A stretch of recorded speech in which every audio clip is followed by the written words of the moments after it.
legitimate interest ya, bergantung kepada tujuan pemrosesan data itu.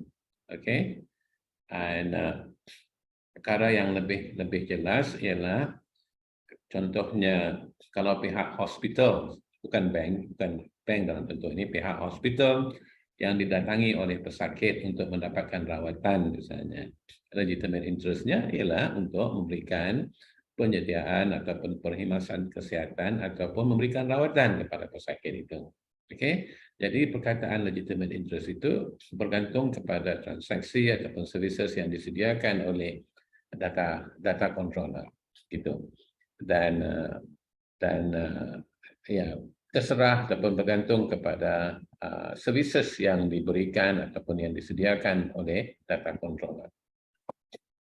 Segi pasien ataupun pesakit, sebenarnya ada dua, bukan sahaja hospital ataupun penyedia kesihatan yang mempunyai interest di situ, tetapi pesakit juga mempunyai interest, yaitu untuk mendapatkan rawatan ya daripada pihak hospital.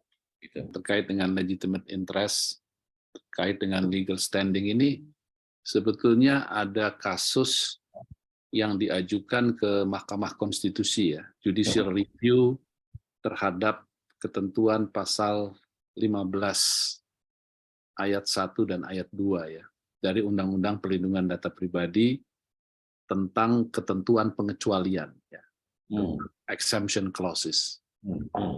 Di dalam kasus tersebut, Mahkamah Konstitusi menyatakan bahwa kalau dari sisi legal standing-nya cukup kuat gitu ya, dari pihak yang mengajukan judicial review, tetapi dari sisi substansi ya mereka menjelaskan seperti ini. Jadi yang pertama yang disebut dengan legitimate interest dalam konteks pengecualian terhadap pemberlakuan Undang-Undang Perlindungan Data Pribadi adalah kepentingan national security and defense. Itu yang pertama.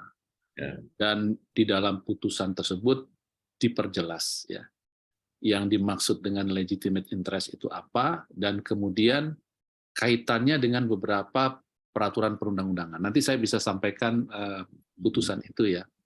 Menarik sekali, ada undang-undang yang diacu, ada undang-undang tentang TNI, undang-undang pertahanan, undang-undang tentang penggunaan sumber daya untuk kepentingan pertahanan, dan lain sebagainya. Jadi undang-undang pemberantasan korupsi, terorisme, ya itu adalah yang secara spesifik terkait dengan pengecualian dari sisi kepentingan defense and security.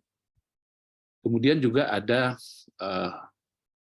dalam konteks kepentingan penegakan hukum, ya, dalam konteks kepentingan penegakan hukum, dan juga dalam konteks kepentingan umum dalam penyelenggaraan negara, ya, dan juga yang terkait dengan misalnya sektor jasa keuangan dan lain sebagainya. Jadi itu beberapa hal yang menjadi kepentingan yang sah untuk pengecualian terhadap berlakunya ketentuan Undang-Undang Perlindungan Data Pribadi yang ada di pasal 15. Mungkin itu sebagai tambahan informasi saja. Ya.